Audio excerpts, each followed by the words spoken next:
After 20 years of marriage, I discovered my wife cheated, so I vanished and rebuilt everything. You never imagined it would happen to you. Friends experience the grief of divorce for a variety of reasons, but because you trust and love your spouse, you never think you'll become another statistic, another failed marriage. However, looking at divorce numbers, particularly in the present period, I question why people marry in the first place. I suppose I should have noticed the signs, but based on what I read online, whether it's news articles or simply becoming more aware, when you're in love with someone, you tend to see the world through rose-colored glasses. When you marry, you have children, a home, and a shared existence. The prospect of growing old together is comforting, but the signals were there, and I had noticed them before. I grew up in a home that was eventually classified as a single-parent family. Growing up, my parents' marriage appeared strong. They seemed to love and respect one another. My father worked hard. The physically rigorous tasks exhausted him, but he loved his wife and family and gave himself for what I suppose could be called the greater good.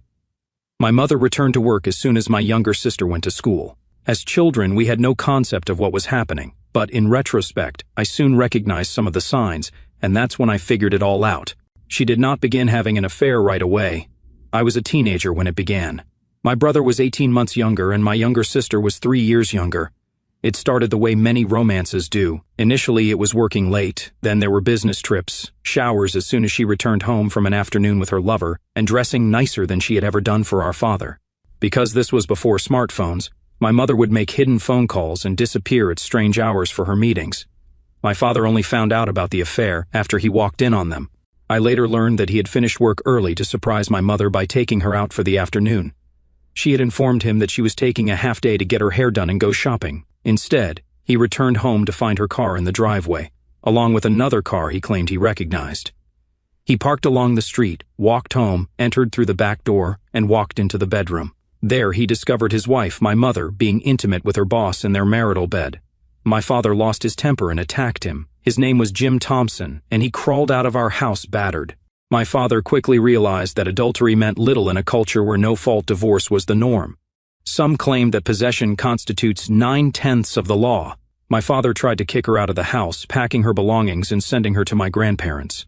When they learned what she had done, they wanted nothing to do with her. Her sister refused to take her in. Because the house was in both her and my father's names, she refused to move. My father was caught between a hammer and an anvil. If he had remained, divorce would have been impossible, as a husband and wife must live separately for 12 months, that is, live in different places, before obtaining a divorce. My father attempted to evict my mother more than once due to her adultery, but this was not a crime, and she had every right to remain in the residence. Yes, no-fault divorces can be harsh, since in the instance of infidelity, one partner is at fault for the divorce, and leaving the marriage without being punished for breaking their vows feels unjust. My father eventually gave up on not wanting to live in the same house as his cheating wife. He found an apartment and moved out. He couldn't find an apartment big enough for all three of us, so we ended up living with my mother. I figured out what was going on, and quickly told my mother what I thought of her. She tried to explain her reasoning, but I informed her I was going to live with my father as soon as possible. My younger brother and sister had not been told anything, so they were left wondering why my father had departed. I attempted to explain everything to them without engaging in a detailed conversation. The one decent thing my mother did that year was to continue our visits with my father. For the first few months, he was broken. He did his best to put on a pleasant face for his children, however. Being the oldest, I could see that the smile was forced. He sat me down at the table one night after my siblings had gone to bed, and admitted that we were the only reason he was still around. He would, however, fight for custody and, if possible, a place to live. However, it was only a pipe dream. Men were rarely granted custody back then, and when it came time for the divorce after 12 months of separation, they had to go to court to settle custody and other matters. When I was old enough to appear in court, I indicated unequivocally that I wanted to live with my dad. However, because my brother and sister were deemed too young to make that decision, even though the judge accepted their word for it, custody of all three of us was granted to my mother. The only silver lining for my father was that there is no alimony in Australia, although there is spousal maintenance. However, it is not usually awarded, and because our mother was already working well, he simply had to pay fair child support. In Australia, unlike in the United States, child support is reasonable for the parent who has left the household, so my father was not left impoverished due to child support payments. The next 4 years proved difficult. I already despised my mother and she knew it. I informed each man she attempted to present as her new partner that my mother was a cheater who had betrayed her husband, forcing him to leave the family home. More than once, I left her in tears. By the time I was 16, we scarcely spoke, and I left the house as much as possible for school, a part-time job, or simply not turning up. Following the divorce, my father rebuilt his life and eventually met a lovely woman named Naomi, a fellow divorcee. I encouraged their relationship, and she eventually came to love his 3 children as her own. She had her own children, and we treated them like siblings. Despite the heartache, I was relieved that my father had found love again. Even though I knew he was apprehensive about marrying, Naomi seemed to understand this and joyfully consented to cohabitate. They eventually rented a place together and formed a de facto relationship. As soon as I turned 18 and graduated from high school, I moved out of my mother's home. I loathed leaving my siblings, the only reason I remained in the house until that age. But by then, my connection with my mother had deteriorated. My final comments to her were, I'll admit, extremely cruel, but they were simply an explosion of all the terrible sentiments I'd been harboring inside me since my father was forced to leave home simply because he didn't want to stay married to a cheater. Despite the end of our relationship, she grieved as I packed my car. The day I left, I hugged my brother and sister, assuring them that I would be there for them and would not abandon them, and then I took one final look at my mother. The experience with my mother made me wary of dealing with women. I'd read many articles regarding infidelity and knew that I was a monogamous person at heart and expected the same from my partner. I had a few girlfriends in high school, but after I started working and earning money, I began dating, hoping to find a woman worthy of my love and trust. I met Kylie when I was 21. She was a recent university graduate. I was working as an engineer and taking night school because, while I enjoyed working with my hands, I hoped to advance through the organization to a managerial position. I met her at one of the corporate events representing an engineering company, where she was working part-time as a sales representative for a supply company. We hit it off right away, and by the end of the day, I had her number in my phone and promised to call. Mark, are you going on a hot date? My roommate asked. He was one of my closest high school friends, and we had decided to live together so the rent and costs would be lower. Something like that, Dave.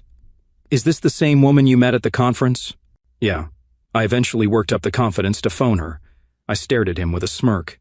Back off, Dave. I merely waited a few days so I wouldn't appear aggressive. Trust me, she was quite eager on the phone when I called her and wanted to meet up as soon as possible. After applying some aftershave, I realized I looked good, better than looking like a bum anyway. Although I had a respectable job, the pay wasn't tremendous, but I was comfortable enough. We decided to meet at one of the town's bars and proceeded on a case-by-case basis. I didn't normally plan dinner and drinks for first dates, too many stories about women looking for free food, and the man who paid for it would never hear from them again. She was sitting on a stool in the pub as I walked in after parking. She was already sipping her drink and met my stare across the room. When her eyes brightened and she smiled, my heart seemed to beat faster. After a few drinks, we gradually came to know each other. She stated that her position in the corporation was temporary, and that she was only hired because she had a beautiful face that drew customers to her. She chuckled, conceding the truth, but it made her feel like a piece of meat. So many married men pursued me, she said. It was disgusting. I understood her point. I know my own mother cheated, but both sexes are equally horrible at cheating. Out of personal curiosity, I looked up statistics online and was surprised to see how many men and women admitted to having extramarital affairs. Making matters worse, numerous Australian articles described us as a bunch of cheating scoundrels. You were the perfect gentleman, Mark, she added, holding my hand in her own. You kept staring me in the eye the entire time and were totally professional, at least until you asked for my phone number. You were the only sincere individual. I wish you were single, I said, placing my hand over my heart and raising the other hand. I swear I'm single. Ask any of my buddies. She grinned and grabbed my hand again. Good, because I have a positive vibe about you. I've already been hurt. We agreed to take things slowly. During the first several weeks, we met for coffee or cocktails. At the conclusion of the third night, we shared our first kiss.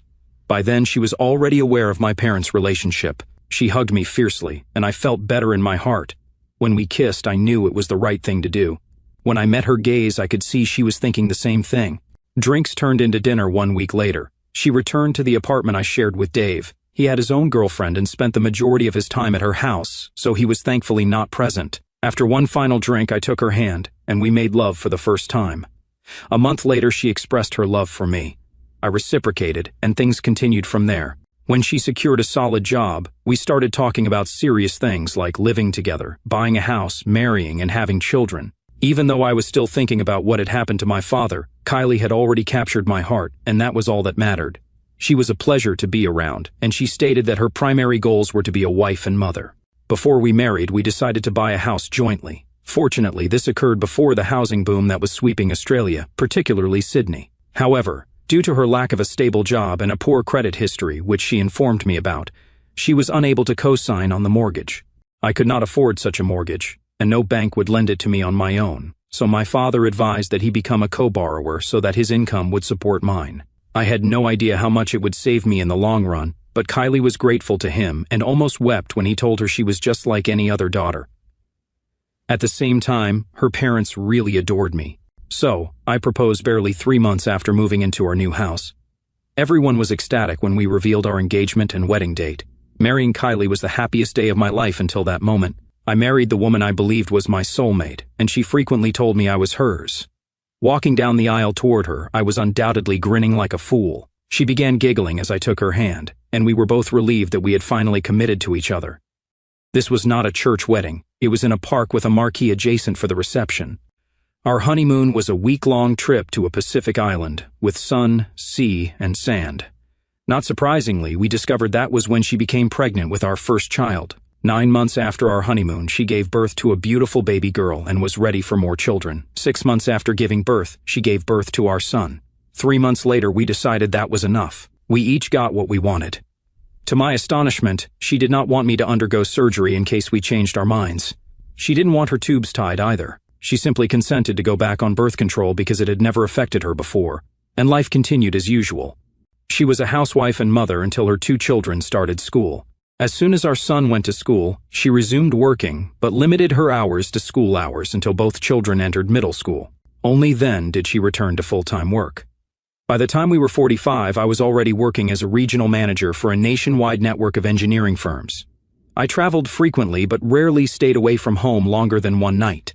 Kylie worked in real estate and operated her own office, despite periodic trips to the main office in the central business district.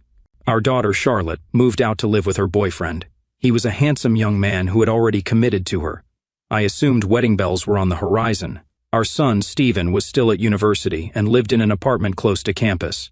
I was aware of his numerous interests, but Kylie and I stood behind him regardless of his life decisions. We'd been married for more than 20 years at this point. I had the impression that we were still in love, just like the day we spoke our vows. I kept my gaze fixed on her, my hand on my heart. I could look at another woman, but I never considered doing anything because I had given Kylie my heart and did not want to betray her trust. But I couldn't control myself. I was continuously thinking about what happened to my father. I should have known better. I should have noticed the signs, but when I finally accepted the reality, I felt I needed to take some precautions to prepare for the inevitable. "You never believe it will happen to you, do you?" I asked Dave. "Do you think she is cheating on you?" His tone was filled with astonishment. "Buddy, she adores you to death." "Dave, why on earth was I blind?" I assumed that once Steve left home, our relationship would return to normal, but I'm starting to see that she's acting like my mother did with my father. Even thinking about that made my blood boil. I hadn't seen her in over 2 decades. She had attended my wedding, but only because my father intervened. He'd married Naomi by then and was long retired. He advised me to become a better man and invite her. I didn't have to invite her, but not doing so would make me look awful. I clenched my teeth and mailed her the invitation. Other than emailing her about her grandchildren, whom she rarely saw, I had nothing to do with her. "So, what are you planning to do?" "Gather as much proof as I can, and if she cheats on me, simply leave her." "How will you accomplish that?" "I have methods and means. She's grown more discreet in recent months. I should have spotted it earlier. It is my own fault, but this is what I got for trusting her. When I recognized what was going on, it was too late to stop, so I prepared for the inevitable." On Monday morning, I had a meeting with a private investigator. All I wanted to know was if she had been doing deceitful deeds. I didn't require images or videos, but anything that could aid my case. Unfortunately, you cannot get a divorce in this country based on adultery. That is true, however, a man can defend himself if he is smart and acts quickly enough. Fortunately, she waited until the kids left the house before cheating, and there were a few things in our lives she had forgotten that could help me. He patted my shoulder. "I apologize, friend. I actually am." I sipped my beer. "The trouble is, until I have proof, I can't stop loving her. Perhaps it is simply my suspicious mind. Maybe I'm just a jealous jerk, but friend, the signals are there." I was not paying attention until I recognized what was happening. The next morning, I drove to my father's home. Naomi greeted me as she often did and asked if she might sit with him while I explained the problem. I must have had that expression on my face because, even though it was only 10 o'clock in the morning, he handed me a bottle of beer and urged me to take my time before he began. I grinned as he took Naomi's hand. They still loved each other as much as they had on their wedding day. Previously, the partnership was short-lived. My father wanted her to be his wife. "I believe Kylie is having an affair," I said. Naomi sighed. My dad murmured, "Not again. I will employ a private investigator on Monday, but all of the signs are there, Dad. The exact signs you mentioned regarding Mom, all the signs you informed me about. If she's cheating, she's probably read a book on how to do it successfully, but I got my head out of my ass. So, what do you want me to do?" I grinned. Naomi giggled, as I'm sure the smile was not pleasant. "Daddy, I am going to give you my house. Remember when you signed the mortgage agreement years ago? Kylie never signed the contract. Legally, you and I own the property, and once I'm gone, she'll be nothing more than a tenant. I am selling you the house as a gift by simply deleting my name from the deed. Under state and federal laws, I can do it for free. So, what do we do once you divorce? After our marriage, I will sign a month-to-month lease with you. If it comes to that, you can settle things with Kylie. While she retains certain tenant rights, she has lived in this residence for quite some time. We will discuss how you can legally evict her if required by a court order. Unfortunately, due to a plan in my thoughts, I will not be present." "Have you thought about this, Mark?" Naomi questioned. "Kylie and I talked about monogamy and faithfulness before we got married. She is aware of my mother. I told her that if she ever cheated on me, I would not forgive her. I don't care whether it happens once or 100 times. If you sleep with someone else, you are breaching our pledge. This means you're breaking your prenup. At least with this no-fault nonsense, I can just walk away and not have to pay her anything. No architectural support because she earns as much as I do. Thank goodness we don't have these dreaded alimony laws like some states. I'm not paying some cheating woman a piece of my money simply because she can't stay faithful." I sipped my beer and gazed at Naomi. "Sorry, I'm a little upset about that. I hope I'm mistaken." Kylie returned home and curled up on the couch to watch a movie. She smiled at me as usual, her eyes brightening at my presence. "Where have you been?" she inquired. "I had a meeting with my father. I just needed some advice about something." "What is this about?" "A job. There might be a new opportunity on the way." The problem was, I simply had suspicions. There was no clear indication that she was doing me wrong. If she was having an affair, it was with someone she did not see on a daily basis. I knew that the day the girls' nights out began unexpectedly would be one of the final straws, but thus far, nothing like that had occurred. She used to stay late at work, but I'd had enough of it. If she was suspicious, she would assume I was cheating on her on those few times I worked late. Before retiring to bed, she snuggled up to me as usual, whispering how much she loved me. It upset me to believe she was lying to me. Perhaps she loved me, but she required something or someone new. If that were the case, we'd split, and she'd be able to find a new man. I've read fictional stories of women who, for whatever reason, transformed and committed horrible acts. The thought of my beautiful wife indulging in such activities almost made me gag. Until I had proof, I needed to trust her. It was the old saying, trust but verify. So, when I muttered back, "I love you," I really meant it. But the prospect of her betraying our vows became terrible at times. The following day was Monday. I went to work first. Every morning, we ate breakfast together, then I brushed my teeth. Everything was the same that morning. Her eyes shone as she told me she loved me and wished me a happy day. I nearly felt horrible knowing that at lunchtime, I would be meeting with a private investigator to set up surveillance on my wife because I suspected she was cheating on me after 20 years of what I believed was a blissful marriage. I was astonished to be visited by a woman dressed in a trench coat and fedora, resembling an ex-cop with a disdain for women. "I think I watched too many old movies," she observed, noticing my amazement. She smiled as she explained the process, what was being offered, and how much it would cost. She noticed the money going around. "No, we have separate accounts, but we share a joint account to pay bills and other household expenses." "Why do you think she's having an affair?" I described what I'd seen my mother do, then what my father uncovered, which my mother admitted, and described the current situation. "How's your sex life going?" she finally asked. "It was fine after my son moved out, but around 6 months ago it slowed again. I assumed we were just pushing it out of our minds. To be honest, I wish I could have intimacy with my wife every night. Just because I am 45 does not imply I am no longer interested in it." "Have you observed any shifts in her behavior?" "Yes, they're scarcely noticeable, yet they're present." "You're familiar with the term red flags?" She nodded and I grinned. Not quite enough for a communist march, but enough red flags to make me uncomfortable and suspicious. She described what they had to offer, including phone tapping, footage monitoring, identity tracking, and a variety of other operations, some of which she admitted might not stand up to scrutiny, making them potentially illegal. I had to explain that it wasn't a permanent arrangement. Unless my head was buried in the sand, I had no idea if she was seeing someone on her lunch break while working late, or if she was just hooking up when she wanted to experience something different. I had to accept that I simply didn't know and wanted to discover the truth. I was given some time to think about it and told that I could phone on Friday to start surveillance early the following week. It was difficult to give up intimacy with my wife. I still didn't know the truth, but the idea of sharing her with one or more men made me extremely uneasy.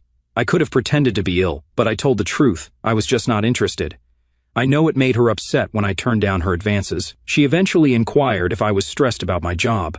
I was preoccupied with something, so I suppose her curiosity was satisfied. As always, she snuggled close to me and said, "I love you." I contacted them on Wednesday and urged them to start immediately. I needed to know since this was beginning to drive me insane. I couldn't help but wonder whether it was all just in my mind. It's no surprise that so many cheated-on husbands have suffered psychological damage. In the end, despite the fact that I paid for their services and they discovered the evidence, it only took a month of battling back from my wife to finally expose herself in all her betrayal. By this point, I was reading every day about cheating spouses, both male and female, all the indicators of infidelity, how they pull the wool over their partner's eyes, and what spouses can do if their marriage fails.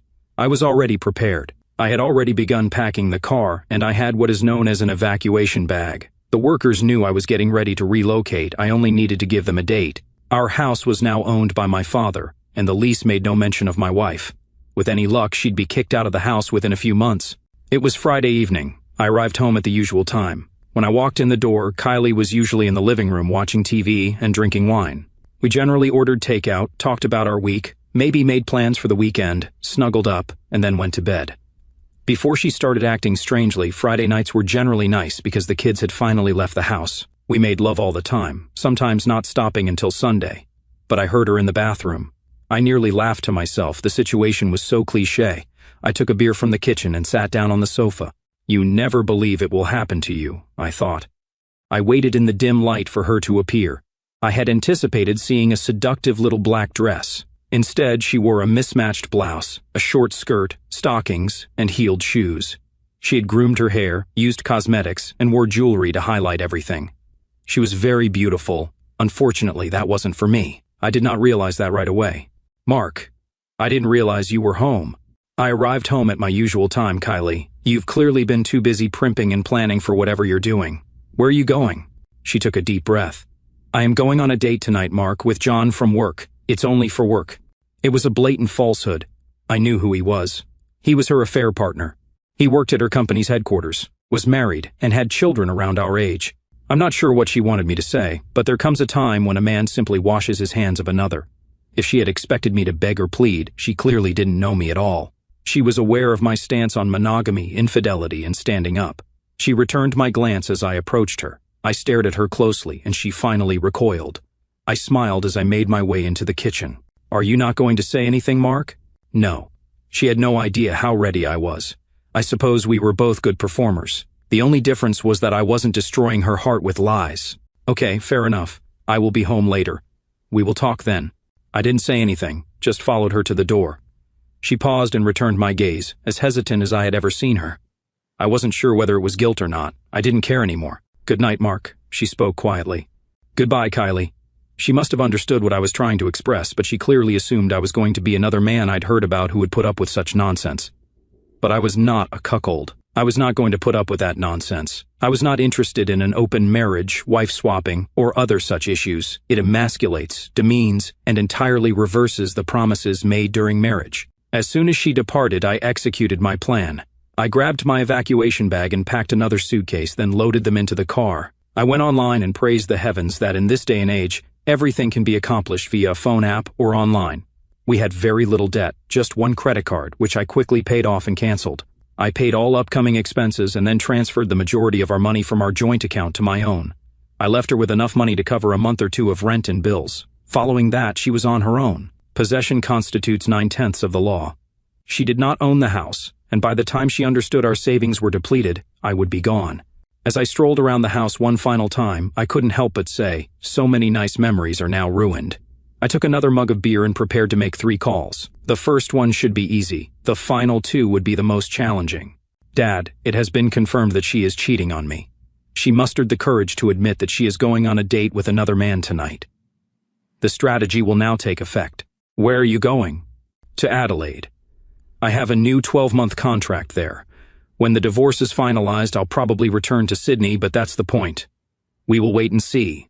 All okay, son. I will make sure she does not find out where you are. A new number. I will settle everything as soon as I arrive. I will send you my new address as soon as I locate somewhere to reside.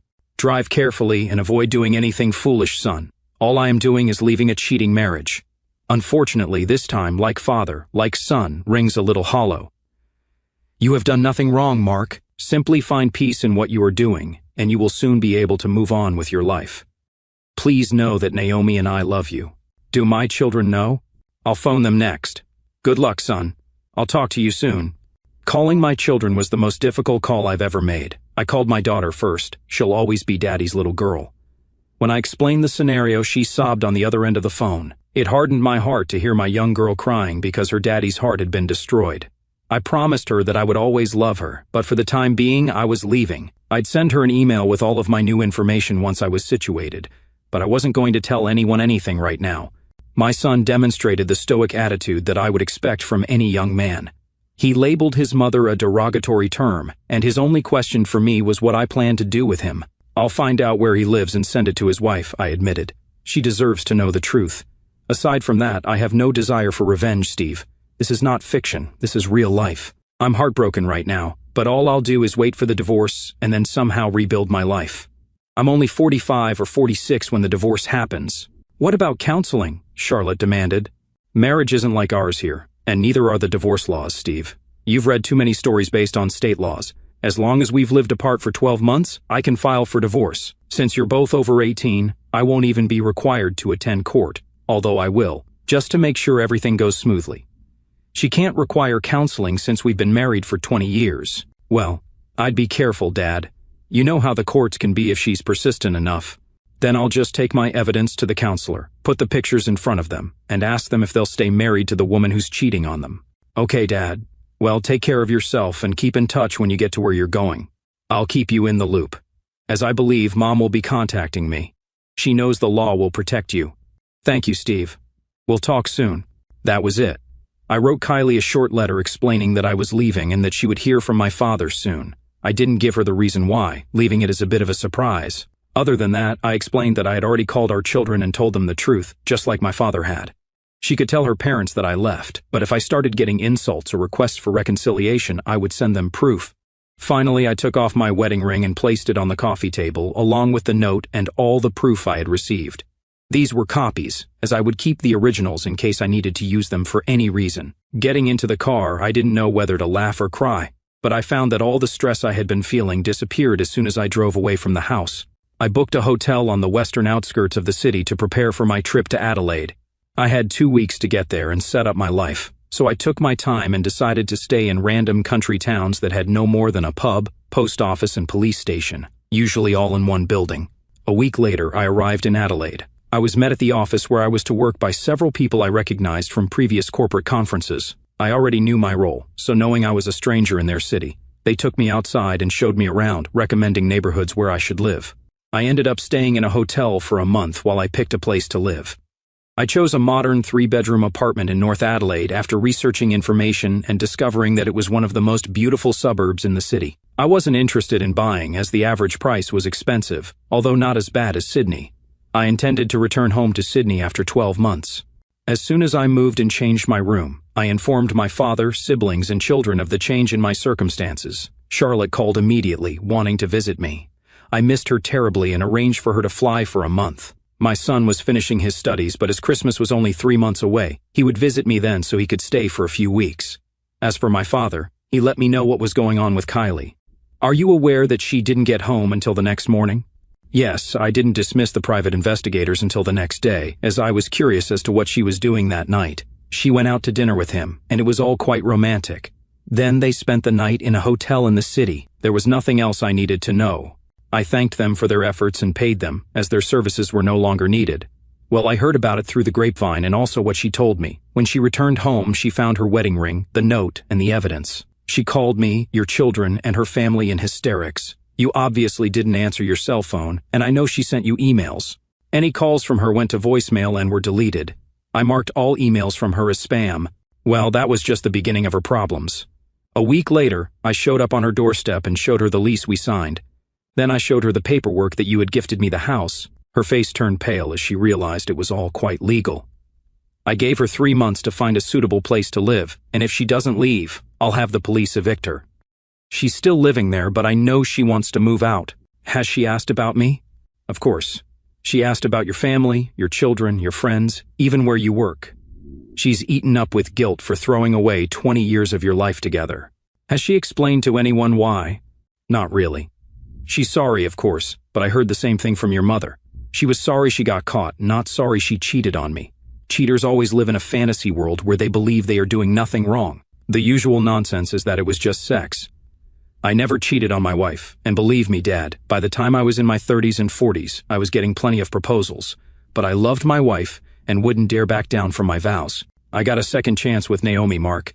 Give yourself time to heal from your marriage. When you are ready, open your heart to someone else, Mark.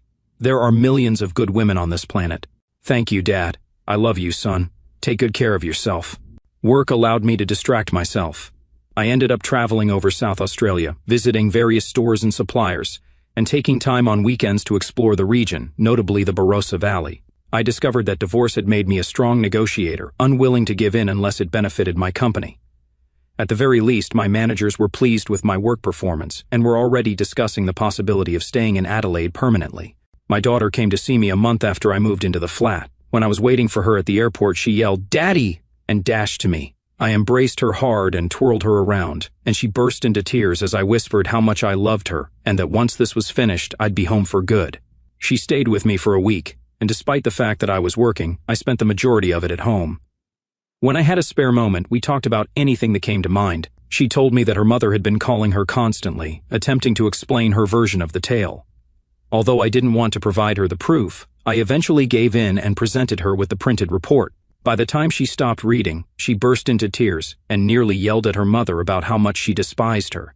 This wasn't my intention, but despite my promises that her mother still loved her, I had a bad feeling it would take her a long time to forgive her mother, if she ever did.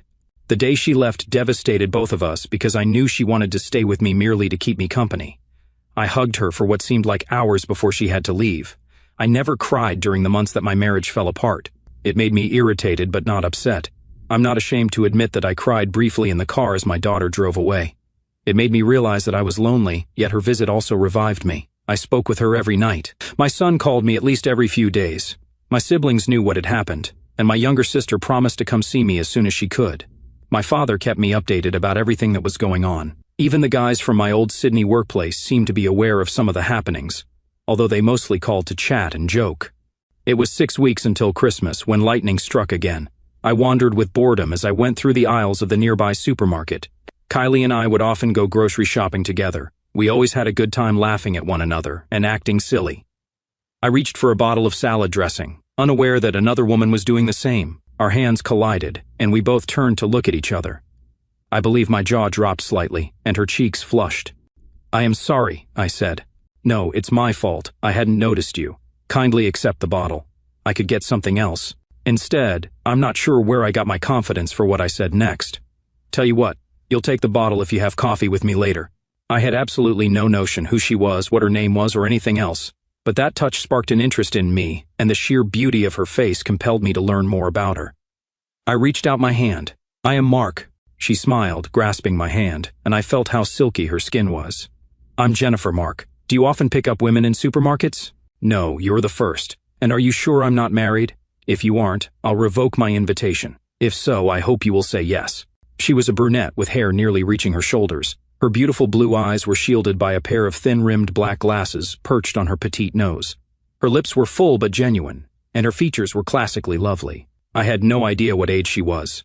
I wanted to study her more closely but refrained, despite estimating she was 6 inches shorter than me. I'm not sure what she thought of me in return, but judging from her smile, she liked what she saw. "I want to get some coffee." Why don't you give me your phone number? Giving her my phone number, she sent me a text. I'll finish my shopping in approximately 30 minutes. Then I'll need to take this home and store it. However, if you want, I can meet with you in a few hours. Do you live locally? Yes, I do live nearby. Do you? Same. I despise driving too far to do grocery shopping. Tell me where you are, and I will meet you there. She pushed the trolley forward and rested a hand on my forearm. I'll see you soon, Mark. It's been much too long since I went on a coffee shop date. I caught the tone and met her gaze. I could see the sorrow in her eyes, just as I saw it in my own whenever I looked in the mirror.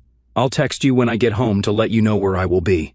After finishing the rest of my shopping, I took advantage of the self-service checkout and virtually ran home, dumping everything into the fridge and cupboards before bathing and changing. Before I left, I texted Jennifer to see if she liked the neighboring coffee shop I'd grown to enjoy since moving into the area. She responded a few minutes later, confessing that she frequently visited the same store and asking if we had seen each other before. I admit that I was a little worried while waiting for her to arrive. I had dated my wife during our marriage, but this was my first actual date in 20 years. She walked in, overdressed, wearing a stunning sundress. We just started talking after I bought her a drink. She revealed that she was really amazed at my confidence in asking her out in the middle of a crowded supermarket. But Mark, I felt something when you touched my hand. So it wasn't only me. She flushed but nodded. No, I've read about similar things before, but I believe it's just fantasy. She extended her hand to me, and we smiled as I closed my palm around hers. I just felt it again, she muttered. I definitely felt it. We didn't dig too deeply into our stories, not during a first date. I knew her name, that she was single, and she grinned as she showed me her left hand. It was evident that a ring had once been on the third finger. She worked as a kindergarten teacher, but did not have any children of her own. She resided alone in a small apartment, had a couple of close friends, and her parents resided in a nearby city. She had a younger sister and was 35 years old. So 45, Mark? I do not care how old you are. I only care about the kind of man you are. When she said that, I realized I had broken up with my wife. Noticing her apprehensive expression, I asked if she needed another drink because an explanation would be required. I was hesitant to tell her everything on our first meeting. She made me happy by saying, "No, Mark, for the time being, I put my trust in you. I see that you are in pain. Is this that obvious?" He broke my heart, and I saw the same sight in the mirror. She grasped my hand again and squeezed it. It gets easier, but only one day at a time. Then weeks and months pass. The person who destroyed your heart will quickly be forgotten. She grinned again. And maybe you'll meet the person who begins to mend that very heart. It's simply that some folks take longer than others. However, it does happen eventually. My father used to say the exact same thing. Your father is a clever person. We finished our second drink and went outside to walk to her car. I felt embarrassed, unsure whether to kiss her, hug her, or simply wish her well. While hugging her, a part of me did not want to let her go. I couldn't imagine falling in love again so rapidly. I suppose we both didn't want to break our embrace. Call me this week, Mark. I'd love to talk with you again. What about tonight? She laughed, and it was a stab to the heart. You are welcome to call me whenever you wish. I called her that night and every night thereafter. To avoid disrupting her normal teacher's week, I asked if she wanted to go out to dinner on Friday night, and she said yes. I virtually danced around the apartment as soon as I got off the phone. I hadn't felt this excited in a long time. At the seminar on Thursday, more than one individual commented on my cheerful demeanor.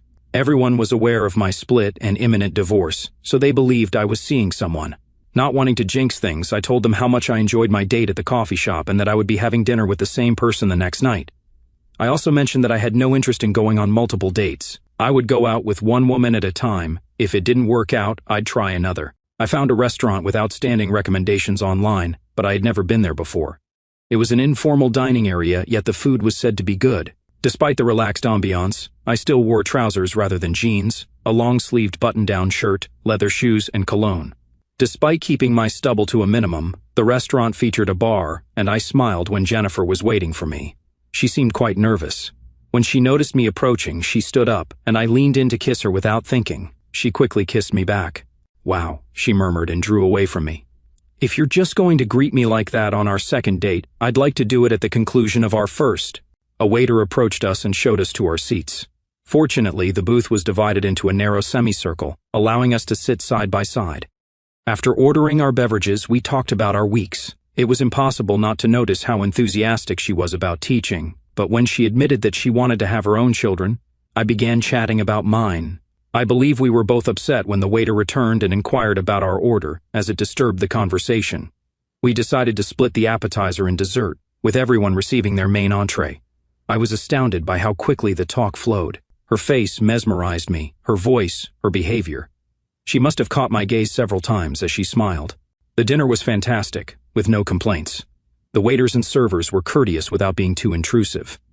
After dinner I paid, but she suggested we go to another place before I asked if she wanted another drink. She agreed quickly. I took her hand and brought her into a bar I had looked up online. It was a calm setting, with a man at a piano playing background music.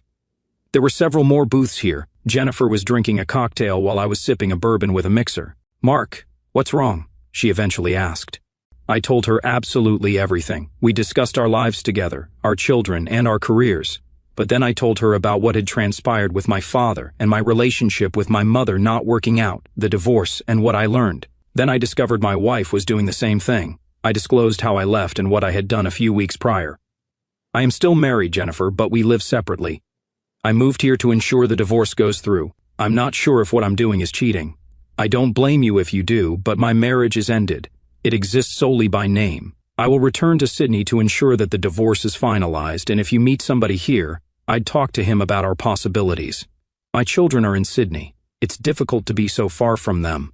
I had to turn away because acknowledging it upset me. I miss them on a daily basis. Mark, my ex-husband, was quite the piece of work. When I was 19, he completely swept me off my feet. He was 25 at the time. The age gap did not worry me, but my parents warned me about him. But I was in love and didn't listen. I didn't see the warning signs that appeared after a few months. I was shocked that he let me go to work, but that was all I was permitted to do. He gradually cut me off from my family and friends. I was supposed to teach school and then come home and virtually become his maid. She paused, and I knew in my gut that this was just the beginning of the story. I guess things got worse from there, I responded. Him yelling at me meant I was disrespectful to my spouse. If I dressed nicely or arrived home late, that suggested I was deceitful.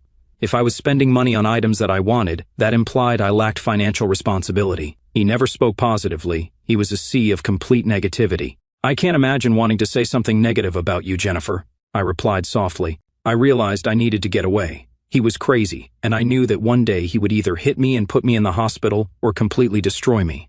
I contacted my father and cried over the phone, begging him to help me. He arrived with 2 of my uncles and a couple of his friends. My ex-husband tried to fight them off, but pushing and striking a woman is not the same as fighting off men. My father knocked him out with a single punch and tied him to a chair while they assisted me in moving out. I immediately went to the police and obtained a restraining order against him. I have been divorced for 7 years and he has no idea where I am. I haven't dated much, Mark. I've been terrified for so long. She raised her eyes and gazed into mine. Then we met, and I experienced feelings I hadn't felt in a long time. I'd never had feelings for him. She went behind the wheel, but it was unsafe to drive. I volunteered to drive her home, stopping in front of an apartment complex. I realized I had considered it before settling into my own home. She paused when she opened the front door after being escorted inside. I made my decision. I drew her close and kissed her again. I had a fantastic night, Jennifer. I would like to spend it again during the week. You can spend any night you desire. I can cook quite well in the kitchen. If you want to have dinner with me, let me know what night, and I'll bring something. I'm a decent cook myself, she said with a smile. So, I'll cook first. Then you'll cook for me, and we'll compare the outcomes. What night is it? Wednesday, Mark. Although I anticipate your normal nightly call and a slew of messages. If you play your cards well, you can even receive a surprise or 2 in a message. What are you going to do tomorrow? Nothing. Why not go to the beach? You only want to see me in a bikini. No, I simply want to have a nice time. When I came home, I heard my phone ding a few times but didn't open it until I was inside, sitting on the couch with a beer in hand. I had a fantastic night, Mark. I wanted to spend the night with you, but I don't want to rush things. I don't want to rush things either. Bring a change of clothes with you on Wednesday night. I hope you will stay then. It is too early to do anything other than sleep in the same bed, Mark. I'm tired of sleeping alone, Jennifer. So am I. I'm already in my bed. It's regal, but it feels hollow. It didn't feel like that before I met you. I'll pick you up at 9 o'clock in the morning. I will take you out to breakfast first, and then we will head to the beach. What is your favorite color? Mine is typically blue on women, but can also be black or red. Then I have the ideal bikini for you. I'll see you in the morning, Mark. Sweet dreams, beautiful. The final message was a love heart, and the next morning a honk came from outside her apartment complex. I knocked on the door, and I could hear her calling me inside. She acknowledged me with a smile. "What do you say? Do you have a broom?" "I'll have to fight off the men." Her smile grew, and she vanished, returning in a t-shirt and shorts. She grabbed her bag, I put it in the trunk of the car next to mine, and took her to a beachside cafe for a modest but filling breakfast. By the time we were ready to tan, the beach was already full. We spent the entire day at the beach, venturing down to the sea a few times. "Do you want to stay and drink?" "I'd love to, but if I stay, I don't want to go." She stepped up to me and told me to go home and change clothes. She murmured, "Come back, have a drink, and stay the night." I rushed into the house with my belongings, packed my suitcase, grabbed the necessities, and dashed to her. When I knocked on the door, out of breath, she opened it and smiled, grabbed my shirt, hauled me in, slammed the door shut, and pushed me back onto the couch. The next morning, she cooked me breakfast, and we spent the day lounging around her apartment. Any amount of silence was pleasant. "Take your time, Jenny." "We have no shortage of time," I said. I knew I was in love with her, and I could see she was feeling the same way. The only problem was, I prayed it wasn't a rebound. I had recently left my wife of 20 years and had fallen in love with the first woman I saw, but I wanted to believe fate had brought us together. There was a reason we ended up in the grocery store that day. We didn't text as often during the day because she was busy, but we did communicate every night. The guys at work knew I was dating someone, so I informed my family in Sydney that I had met someone special.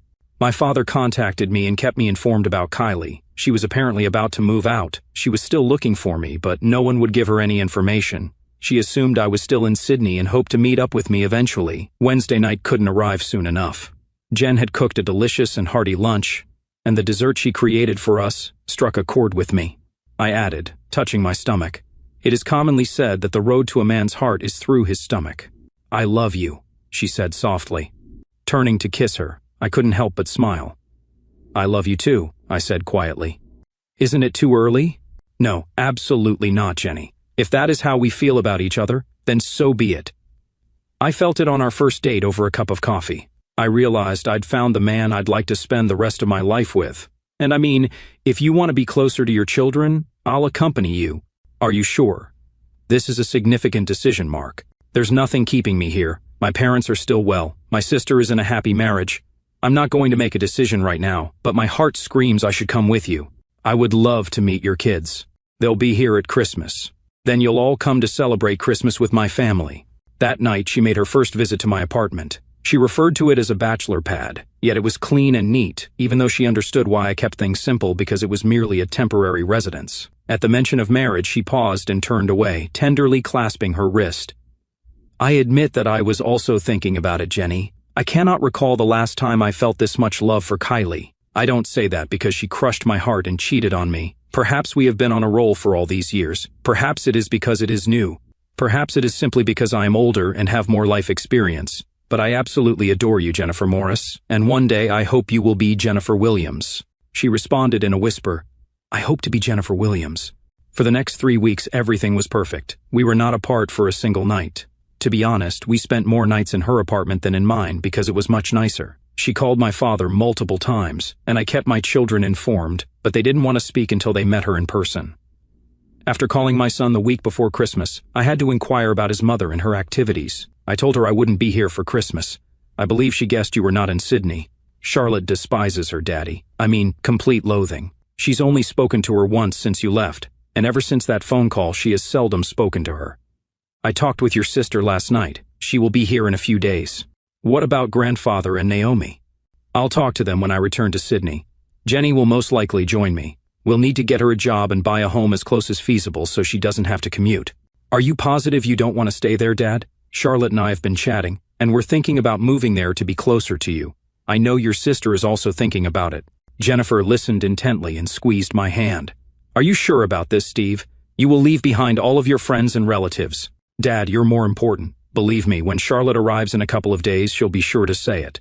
Her husband will be in favor as well. He despised living in Sydney. I couldn't help but peek at Jennifer, surprised. I'll still have to return to ensure the divorce goes through, Steve. Don't make hasty conclusions.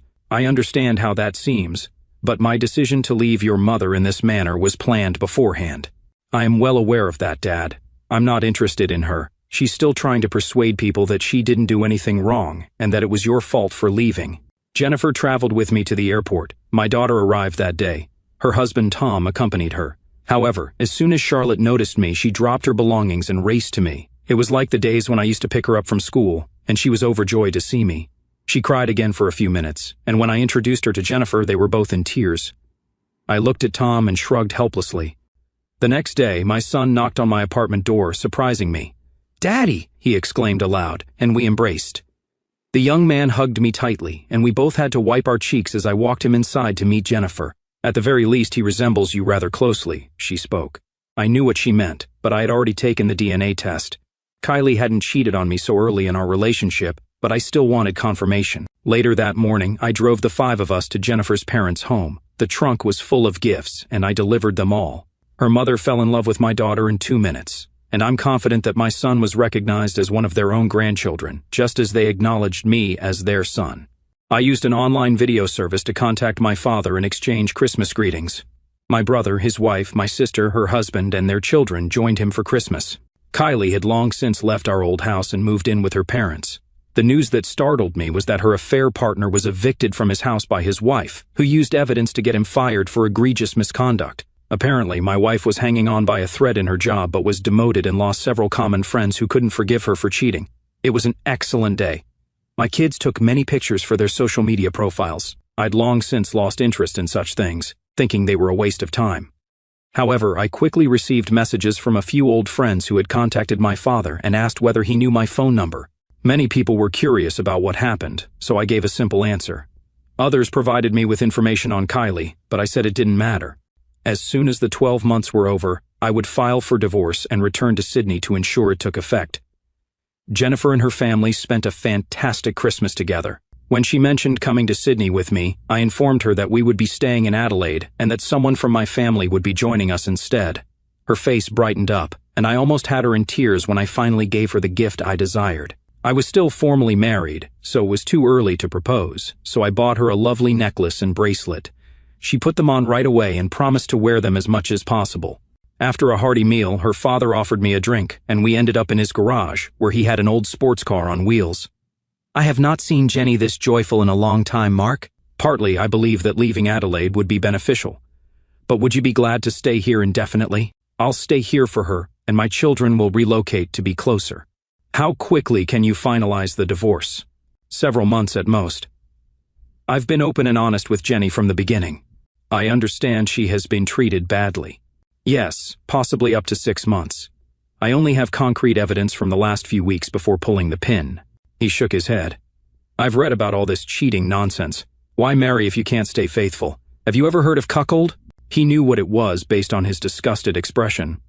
"Yeah, I'm not sure if Kylie meant that, but it's one of the new nonsense ideas. The same applies to all of these people who seek a free relationship so you can cheat while keeping your conscience clean. To be honest, if my wife had asked me to do that, I'd be in jail. How disrespectful is it to ask someone to do anything like that?" Jenny's ex-husband was a cheater and an abuser. He placed a hand on my shoulder. She was unaware of the infidelity, but he did it with everyone who moved. He gripped my shoulder. "Mark, she loves you. Please do not hurt her heart. I'm not sure I can stomach another call like that from my little girl." He took a sip from his bottle and added quietly, looking aside, "I almost completely wrecked it, Mark. I adore her more than anything in the world, Daddy." He grinned and started calling me son. I've been seriously hurt, so we both bear the wounds in our hearts and minds. We help one another. We stayed until late afternoon, and my daughter drove us home because I'd had too much to drink. When I returned to my apartment, the children had gone to bed, and Jennifer dragged me into our bedroom. If it was good, she would have had a more enjoyable New Year's Eve. I encouraged my children to have fun as I walked her to a downtown hotel. After dinner and drinks, I led her back to our room, where there was a bottle of champagne and some appetizers. "Do you have any New Year's wishes?" I inquired. "No, not just one. Would you like to hear them?" "Sure. I want you to live here with me, deal. I want you to propose to me as soon as you get divorced. I'm already looking for rings." She clutched me even closer. "I would like to have a baby," she spoke softly. "Jennifer, we will marry and start a family."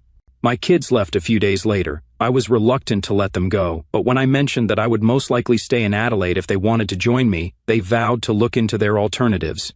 I contacted my father to tell him the same thing. He told me I had to make the right decision for me, but he was content being with Naomi. Of course, he would pay me visits whenever he could.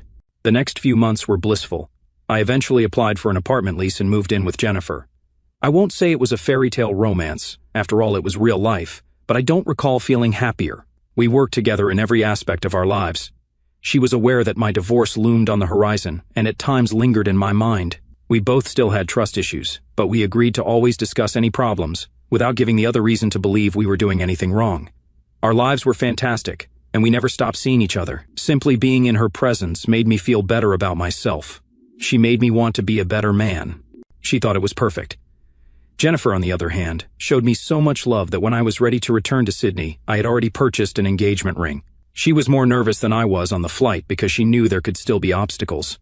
My father, siblings, and children met us at the airport. We would stay with my dad while the divorce was being finalized. I had already filed the papers, but the lawyer informed me that Kylie was trying to contest the divorce. Sitting with Jennifer in his office, I was shocked that she was even trying to prevent it. I haven't seen her in 12 months, I stated. I followed the letter of the law. I can even prove that I have lived in Adelaide for the last year, and she has not lived with me during that time. What's more, we haven't been in touch at all. That's true, but she can still argue, he replied. No judge will listen to her arguments, and no counseling will be forced. I assume Jennifer is your partner. Kylie cheated on me, that's the original reason. Now I have a more compelling reason to divorce her. Once we're divorced, I'll propose to Jenny, and we'll get married as soon as possible. We plan to have children after the divorce, Jennifer added. Okay, I'll talk to her lawyer and find out what she wants. There's really not much she can do, but a smart lawyer will be able to fight it.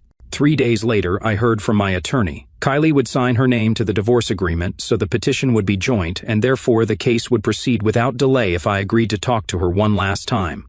I discussed it with Jennifer, who supported me whatever I chose to do. My attorney suggested that I just talk to her to get things settled. My father agreed.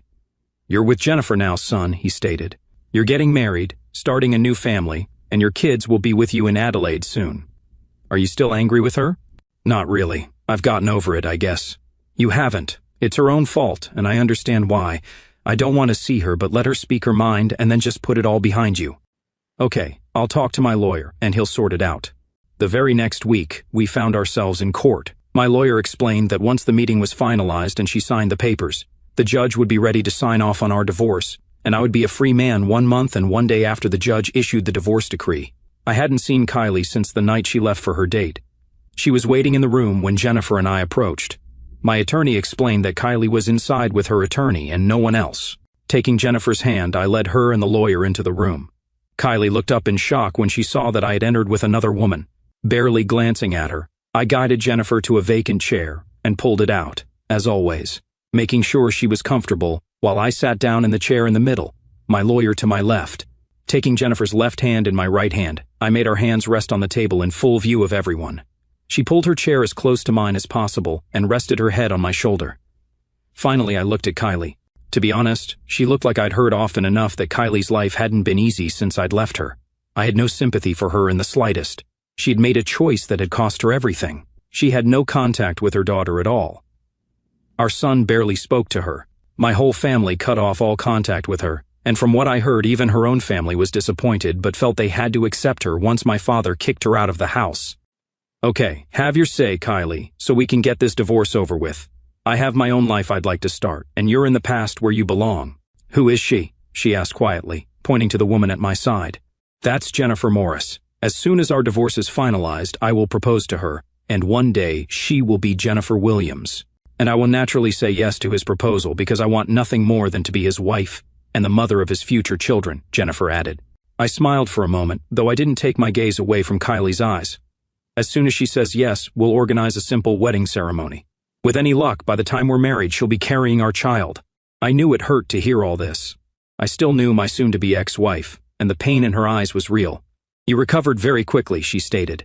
I wasn't the one who cheated, Kylie, it was you. I remember leaving evidence. You never gave me an explanation. I left that night, and you never said anything. You didn't fight for me. I didn't have to fight for you because I was your husband. So, in the end, you weren't worth fighting for. You cheated on me, Kylie. You showed your true colors after 20 years together. I remember our talks about monogamy and fidelity. I warned you that if you turned out to be like my mother, I wouldn't hesitate to leave. All you've done is make my decision easier. Do you even regret what you did? Don't bother answering that because you don't. You only regret getting caught, not proving that our marriage was nothing but a sham, and you're as unfaithful as my own mother. Her lawyer cleared his throat. I stared at him. Back off. If you don't like what I'm saying, she wants to talk, fine. I have the right to speak too. I made a mistake, Kylie said. Treason isn't a mistake. Treason is a series of decisions you made. I don't care if he seduced you or if you went out on purpose. The simple fact is that you slept with him and therefore lost any right to call me your husband. It was just sex. And there it is, the precise statement that so many use to excuse their decision.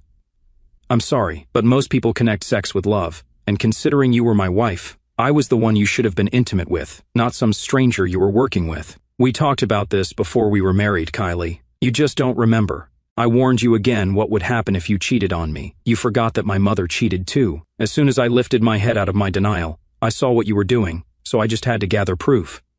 If you had answered no that night, would you still have left? Yes, I would have left either way, but I would have left in a different way. What you did that night was so very rude. You earned everything that happened subsequently. You took all our money. Consider it payment for 20 squandered years. I paused and shook my head. No, that's not really fair, right? You gave me our 2 children. It wasn't a waste. I also verified that they were mine. That upset her. I never cheated on you then. No, you only turned unfaithful thereafter. You sold our house. No, I handed it to my father. It remains in his name, and he rents it out. He has already told me that he will sell it and give me the majority of the proceeds so that I can buy another house near where I currently live. You didn't give me a chance. Because you clearly didn't deserve one, Kylie. Where do you currently live? None of your business. I don't want you to know that. You no longer matter to me after I left. Our children have reached adulthood and can choose who they want to spend special occasions with, whether it's a birthday or a holiday. She fell silent, knowing that nothing she said would convince me to change my mind. Simply sign the papers and move on with your life, Jennifer stated. He hasn't seen or spoken to you in 12 months. He has accepted the situation. He and I both love each other. We plan to marry, start our own family, and grow old together. You chose to leave him. I am glad I was the one who caught him. I hugged him. I whispered that everything would be fine and I'd never let him down. He owns my heart and I have his. I did not intend to, she said, looking into my eyes, and I saw tears. I remained composed. Tears were ineffective against me. Mark, I still love you. Great for you. I don't care, Kylie, I said coldly. The tone almost caused her to jump. I no longer hate you. Don't let the cold tone fool you. I just do not care about you anymore. You stopped being my problem when you allowed another man into our marriage. We sat in silence until her lawyer cleared his throat. This is clearly not going anywhere. Simply sign the papers to conclude this farce. He has clearly gone a step further by indicating that he intends to marry again. No judge worth his salt would oppose that. Your marriage has ended. Your kids are grown. You no longer share any common property. It's over. Do the proper thing, sign the paperwork, and get on with your lives. He took the papers from the folder and placed them in front of her, then extended a pen to her. When Kylie met my gaze, she burst into tears. I knew her well enough to know she was genuinely upset. Wiping her cheeks, she took the offered pen with a trembling hand and scanned the papers. She signed and dated right at the bottom. Is my presence in the courtroom required? I asked my lawyer. No, Mark. You are free to go. You'll get the divorce decree in the mail. Good. Then we're finished. Jennifer rose to her feet and took my hand, and I led her out of the room. I am sorry, Mark, I overheard her say. I'll always love you. I appreciated the apology, even though it was no longer meaningful. Too little, too late. But as for the last 3 words, I believe she still loved me, but I didn't mind. The woman I loved was now grasping my hand, and in a month or a few days she would be my bride. Going outside, my father, Naomi, Steve, and Charlotte waited for us at the cafe. Gesturing to my head, we continued walking to the nearest pub because I was thirsty. After purchasing mugs for each of us, we sat down at a table, and I explained what the discussion was about. They teared up when I admitted that it was most likely just me talking, outlining everything I wanted to say. How did she look? I inquired with Charlotte. She looks like she appears to be her age or older. Definitely earned the upgrade, Jennifer whispered in my ear. Did she sign the documents? My father asked. Nodding, we clinked our glasses and drank our beers. I went through the same ordeal with your mom, he said. I believe everything Kylie told you she also tried to tell me. She wasn't trying to blame me. Your mom was accusing me of working too much. Was she trying to justify it? I inquired with Stephen. Yeah, that's the old line, it was just sex. What's up with these unfaithful women claiming it was just sex? Charlotte mused, almost to herself. I married my husband and would never consider leaving him just for that. If I want something, I turn to my husband and achieve it. She paused and blushed, realizing she had just said that in front of her father and grandfather. We exchanged glances and laughed. "Okay, well said, girl," my father burst out. "Those are words you can live by." "Your grandfather has no chance," Naomi announced. "And if he needs some chemical assistance, he knows what else he can use." "Naomi, that's my grandfather," Charlotte exclaimed. "He isn't dead, nor am I. I'm 65 years old and still very capable," my father countered. Naomi raised an objection. "Your grandfather met me at the appropriate age, but once we were together, we promised to be good to one another. We had both ended our marriages due to infidelity. I'm just glad it is almost over. I admitted I dislike being another divorcee, but as I stated in the room, infidelity is unforgivable. Fair play to those who choose to make a relationship work. Perhaps if your kids had been 10 years younger, I would have felt trapped." I then looked at my father. It wasn't easy, nonetheless. He was always there for me. We stayed in Sydney for a few more days while I spoke with my family about their plans. Charlotte and Tom immediately agreed to visit Adelaide. Stephen was still considering his options but was likely to join us. My sister surprised me by offering to join us for dinner. When she arrived alone, I learned that her marriage had also ended. "You can stay with us while you figure things out," Jennifer suggested. "Any family would welcome you. You're now a member of my family, and my family is now yours as well. I'm selling the house here, and we're going to profit from it," I explained. "Housing prices in Adelaide are much lower than here, so we're going to buy a large house with plenty of room for the kids." Jennifer took my hand and placed it on her stomach. "I'll be carrying our first child shortly. How many do you want, Mark? You can have as many as you want, Jenny. I enjoy being a father." A month later, I received a divorce decree declaring that my marriage to Kylie, who did not keep her last name, was officially over. I never heard from her again, but rumor has it that she left Sydney within 6 months of our divorce. According to Stephen, the only person still in contact with her, she went north to Queensland to start over. After that, I stopped asking, and Stephen stopped telling me because I didn't care what she was doing. 2 days after getting the divorce decree, I proposed to Jennifer on the beach in front of our families. She could barely speak, nodding as I slipped the engagement ring on her finger. 6 months later, we were married on the same beach, just a few hundred meters from our new home. Everyone noticed her baby bump as she walked toward me in her wedding gown, but my future wife just glowed as her father led her to me and took her hand. We couldn't keep our smiles as we turned to face the celebrant. "My loved ones, we have gathered here today." Epilogue. I'm 1 year away from retirement, and my life couldn't be better. Jennifer and I have been married for nearly 20 years, and we are as happy as the day we met. Our first date, our first love, arranging all those first meetings leading up to our wedding day. 6 months after returning to Adelaide, my daughter and son moved to Adelaide following their trip to Sydney. My daughter and Tom are still married and have 3 grandchildren. My son married a wonderful man, and they have 2 children together. My father and Naomi moved in with us in Adelaide a year after the divorce, where he spent nearly 10 years before dying peacefully in his sleep. Naomi was heartbroken, so we insisted she move in with us right away. She resisted for a while until she realized how large our house was, and we ended up building a granny apartment so she could maintain her independence. My sister moved in with us in Adelaide almost immediately after her husband left, along with her children. She was the victim of infidelity, and he did not fight back when she took his children. We found her a place to live while she stayed with us for a few months. She married one of my coworkers and good friends, and they've been happily married for 15 years. My brother remained in Sydney and was the only one who communicated with our mother. At the age of 60, I found out she had died after we hadn't spoken in nearly 40 years. When I learned of her death, I couldn't shed a tear. Jennifer suggested that we go to her funeral after all to become better people. So, we all traveled to Sydney to attend the funeral. I was surprised to discover that she had remarried and practically adopted her husband's children as her own. They were not surprised to learn of our existence, but were shocked that she did not admit to being estranged from 2 of her 3 children. We could have explained why we were estranged, but funerals are not the occasion. We simply stated that we were here to pay our final respects before returning home. Within a year, my brother had moved into our Adelaide home. Jennifer and I ended up having 4 children, 2 boys and 2 girls.